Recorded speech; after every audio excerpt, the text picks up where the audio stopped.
और खबरों की शुरुआत मार्केट से। बाजार लगातार छठे दिन भी तेजी के साथ बंद हुआ। हफ्ते के दूसरे दिन सेंसेक्स निफ्टी रिकॉर्ड ऊंचाई पर बंद हुए। आज सेंसेक्स 177 पॉइंट चढ़कर 62,682 पर और निफ्टी 55 पॉइंट चढ़कर 18,618 पर बंद हुआ। मार्केट का हाल समझते हैं सुमित से। सुमित बताएं, आज किन किन सेक्टर्स में एक्शन और किन सेक्टर्स में सुस्ती देखने को मिली? देखिए, आज मार्केट के लिए सबसे पहले तो जो मूव था उसमें इंडेक्स फ्रंट पर तो आपको अच्छी तेजी दिखाई पड़ेगी, लेकिन हाँ, सेक्टर स्पेसिफिक आज एफएमसीजी ही लीड करता हुआ दिखाई पड़ रहा था। बेसिकली आज मिड कैप स्मॉल कैप थोड़ा बैकफुट पर आया, लेकिन फ्रंट लाइन इंडेक्स में तेजी का रुख बना रहा और वो तेजी का रुख इंडेक्स को नए ऑल टाइम हाइज की तरफ लेकर गया। सेंसेक्स निफ्टी रिकॉर्ड ऊंचाई पर बंद, बैंक निफ्टी लास्ट आवर में थोड़ा सा बैकफुट पर गए, आईटी में थोड़ी बहुत खरीदारी थी। एफएमसीजी आज जोरदार तेजी के साथ कामकाज कर रहा था, लेकिन आज मिड कैप स्मॉल कैप के अंदर थोड़ी सी तेजी फिजल आउट होते हुए दिखाई पड़ी। स्टॉक स्पेसिफिक अप्रोच थी मार्केट्स के अंदर, लेकिन एक और दिन जबकि इंडेक्स अपने रिकॉर्ड स्तरों पर जाकर बंद होता हुआ दिखाई पड़ा। जी, इसके अलावा हमेशा की तरह आपसे सेक्टर्स भी समझना चाहेंगे, किन सेक्टर्स में तेजी सुमित और कहां पर थोड़ी सुस्ती दिखाई दी? देखिए, पहले तो निफ्टी के टॉप गेनर्स आपकी स्क्रीन पर आते हुए दिखाई पड़े। किस तरह का मूव था आज निफ्टी के टॉप गेनर्स में शुमार था HUL। शानदार तेजी वहां पर देखने को मिली, 4.5% का उछाल। JSW स्टील 2.5% ऊपर, सिप्ला 2% ऊपर और हीरो मोटोकॉर्प करीब 1.5% की तेजी यहां बनते हुए दिखाई पड़ी। इसके अलावा निफ्टी गिरने वाले शेयरों में इंडसइंड बैंक 1.5% नीचे, कोल इंडिया 1.25% नीचे, बजाज फिनसर्व करीब 1.25% नीचे और Eicher motor flat to negative side पर जाकर बंद होता हुआ दिखाई पड़ा। मिड कैप में भी आज एफएमसीजी का बोलबाला था। इमामी 6% ऊपर, आदित्य बिरला कैपिटल लगातार दूसरा दिन 5% की तेजी, डिलीवरी एक बढ़िया ब्लॉक डील के बाद 4% ऊपर और बैंक ऑफ इंडिया करीब 3% का मूव यहां पर आता हुआ दिखाई पड़ा। मिड कैप के गिरने वाले शेयरों में लॉरस लैब एक नेगेटिव न्यूज फ्लो या फिर रिपोर्ट का इंपैक्ट, इंडियन होटल करीब 3% नीचे, वरुण बेवरेजेस 3% नीचे और एबीबी इंडिया करीब 3% के आसपास की बिकवाली यहां आते हुए दिखाई पड़ी। फार्मा में आज चल रहा था gland pharma, positive news flow का इंपैक्ट 8% ऊपर, लुपिन पॉजिटिव न्यूज फ्लो का इंपैक्ट 2.5% ऊपर, सन फार्मा 1.5% ऊपर और फाइजर करीब 1.5% के आसपास की तेजी यहां आते हुए दिखाई पड़ी। इसके अलावा कुछ और स्टॉक्स की अगर बात की जाए तो आज एक अच्छा मूव था पूरे एफएमसीजी पैक के अंदर, जिसमें डाबर, ब्रिटानिया, HUL, इमामी, ये कुछ ऐसे नाम थे जो कि जोरदार तेजी के साथ कामकाज करते हुए दिखाई पड़ रहे थे। जी, बहुत शुक्रिया तमाम डिटेल्स के लिए आपका सुमित।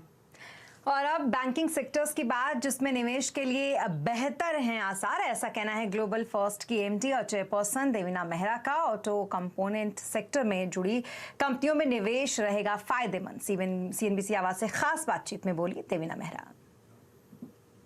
पिछले कुछ 1-2 तिमाही में जिसमें थोड़ा बढ़ाया है वो ऑटो कंपोनेंट्स, ऑटो 4 व्हीलर्स, वो सेक्टर भी अब अच्छा करने लगा है। एक सेक्टर जो मैं अधिकतर मुझे पसंद नहीं आता वो है बैंकिंग, पर अब थोड़ा उस पर व्यू बदला है, तो अभी बैंकिंग में ओवरवेट नहीं तो मार्केट वेट हो गए हैं, क्योंकि वो बहुत लंबा समय उसका भी अंडर परफॉर्मेंस कर रहा। 2020 में वही एक सेक्टर था जो साल भर में घटा, उसके बाद से निकला है। फंडामेंटली भी कुछ चीजें बदली हैं, क्रेडिट ग्रोथ अच्छी है, वो NPA का साइकिल थोड़ा निकल गया है और जब ब्याज दरें बढ़ती हैं तो बैंक्स का मार्जिन और मुनाफा कुछ समय के लिए तो बढ़ता है, क्योंकि आप जो पैसा लेंड कर रहे हैं, जो लोन है, उस पर तो ब्याज दरें उसी समय बढ़ जाती हैं। डिपॉजिट तो जब रोल ओवर होता है तभी उसमें ब्याज दरें बढ़ती हैं। तो कुल मिला के वो सेक्टर भी पहले से तो बेहतर हो गया है। और मार्केट के बाद अब बात चुनावी दंगल की।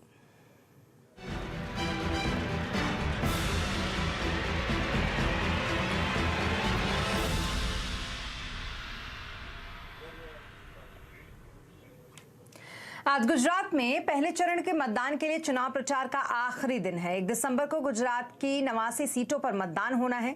इन सीटों पर आज शाम 5 बजे से चुनाव प्रचार थम जाएगा। उम्मीदवार सिर्फ लोगों के घर जाकर प्रचार कर पाएंगे। इससे पहले राजनीतिक पार्टियों ने ताबड़तोड़ रैलियां की। ज्यादा अपडेट के लिए हमारे साथ जुड़ रहे हैं हमारे संवाददाता केतन जोशी। केतन, पहले चरण के मतदान से पहले कैसा चुनाव प्रचार चल रहा है, क्या अपडेट है इस वक्त आपके पास? देखिए, पहले चरण की 89 बैठक पर जो मतदान होना है 1 दिसंबर को, वो बेसिकली सौराष्ट्र, कच्छ और दक्षिण गुजरात में होगा। तो 89 सीट पर बहुत बड़ा जंग चल रहा है। खासकर अगर हम सौराष्ट्र कच्छ की बात करें तो उनकी 54 सीटें हैं और 2017 में 54 में से भारतीय जनता पार्टी को 23 और कांग्रेस को 30 सीटें मिल गई थी और उस समय पाटीदार आंदोलन जोरों पर था, इसलिए उनका सीधा फायदा है वो कांग्रेस को मिला था। लेकिन इस बार है वो कोई कसर नहीं छोड़ना चाहती है बीजेपी, ज़्यादा से ज़्यादा सीटें लेना चाहती है क्योंकि 23 सीटें कम है, उस समय 30 सीट कांग्रेस ने हथिया ली थी। लेकिन इस बार है वो आम आदमी पार्टी का भी फैक्टर है। अगर हम अमरेली जिले की बात करें जो कि सौराष्ट्र रीजन में आया है, वहाँ आम आदमी पार्टी है वो काफ़ी फोकस कर रही है। इसलिए प्रधानमंत्री ने कल अपनी 4 रैलियां है वो सौराष्ट्र रीजन में की थी, क्योंकि अगर सीटें वहां कम होती है तो बीजेपी के लिए मुश्किल बन रहा है। और पहले ही चरण में दूसरा जो वोटिंग है वो दक्षिण गुजरात में भी होने वाला है। दक्षिण गुजरात में बीजेपी की स्थिति 2017 में अच्छी थी, वहां कुल 35 सीटें हैं, 35 सीट में से 25 सीट है वो बीजेपी ने जीत ली थी और 10 सीटें जो आदिवासी इलाका है वहाँ कांग्रेस ने हथिया ली थी। और इसी बार राहुल गांधी एक ही बार गुजरात में आए हैं, तो वहाँ दक्षिण गुजरात में आदिवासी समुदाय जहाँ रहता है वहाँ पर उन्होंने जंगी रैलियाँ की थी। और एक महत्वपूर्ण चीज़ ये है कि सूरत के अंदर आम आदमी पार्टी है वो लगातार अपना फोकस कर रही है। कल भी अरविंद केजरीवाल थे, अब तक अरविंद केजरीवाल कुल 10 बार है वो सूरत आ चुके हैं। और सूरत की शहर की हम बात करें तो कुल 12 सीटें हैं और 12 की 12 सीटें 2017 में बीजेपी ने जीत ली थी, तो उनमें से सेंध मारने की कोशिश है वो आम आदमी पार्टी कर रही है। और अगर अर्बन वोट खिसकता है, मतलब बीजेपी से छोड़कर अगर कांग्रेस और आम आदमी में जाता है, तो बीजेपी के लिए ये एक बहुत बड़ी चिंता की विषय हो सकता है। इसलिए कोई कसर नहीं छोड़ना चाहते। और आज बीजेपी के जो भाजपा के अध्यक्ष है CR पाटिल, वो ताबड़तोड़ गए थे सौराष्ट्र में और कुछ मीटिंग भी वहाँ की, तो सौराष्ट्र में से ज़्यादा सीट बटोरना चाहते हैं और दक्षिण गुजरात में अपना परफॉर्मेंस है वो बरकरार रखना चाहते हैं। और 89 में से उनका जो टारगेट है बीजेपी का वो कम से कम 55 से 60 सीटें जीतना है, लेकिन चैलेंज बहुत बड़ी है। यानी कि एक दूसरी पार्टी है वो एक दूसरे की सीटें है वो हथियाना चाहती है। 2017 में सिर्फ 2 पार्टी थी, इस बार तीसरी पार्टी है वो आम आदमी पार्टी है, वो भी अगर वोट में सेंध मारेगी तो डेफिनेटली ये जो चुनाव है वो काफ़ी महत्वपूर्ण हो जाएगा। और अगले 55 मिनट के बाद है वो प्रचार पहले चरण में जहां जहां चुनाव है वो बंद हो जाएगा। जी बहुत शुक्रिया तमाम अपडेट और साथ ही पूरे डिटेल्स के लिए आपका केतन। तो कुल मिलाकर पहले चरण के लिए आज शाम 5 बजे से जो प्रचार है वो थम जाएगा, लेकिन पहले चरण के मतदान से पहले गुजरात में बीजेपी और कांग्रेस में घमासान हो गया है। कांग्रेस अध्यक्ष मल्लिकार्जुन खड़गे ने प्रधानमंत्री नरेंद्र मोदी को लेकर आपत्तिजनक बयान दिया। उन्होंने एक रैली को संबोधित करते हुए पीएम मोदी की तुलना रावण से की।